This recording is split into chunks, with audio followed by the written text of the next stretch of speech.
মা বড় মার মন্দিরে যে ভিডিওটা আমি করেছিলাম, আমি ওই ভক্ত বাবার কথা শুনে আমি ভিডিওটা বানিয়েছিলাম।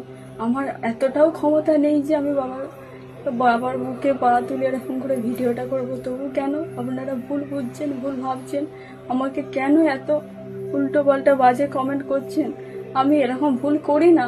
আমার এতটাও সাধ্য নেই নিজের থেকে কাতার নিয়ে বাবার বুকে পা তুলে ভিডিও করবো। আপনারা আমাকে কেন এরকম করছেন? আপনাদের ইচ্ছা আমি কি সুসাইড করি বলুন?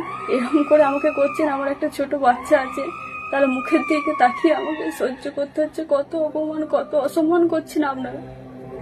আমি কি আপনাদের সামনে সুসাইড করলে আপনারা খুশি হবেন? তাহলে আমি লাইভে আসছি, আপনাদের সামনে গলাই ধরে নেব, সেটা কি আপনাদের ভালো লাগবে বলুন? বিনা কারণে আমাকে এত কষ্ট দিচ্ছে। আমি বড় মার কাছে ক্ষমা চাইছি। আর একটাই কথা, বড় মা, আমার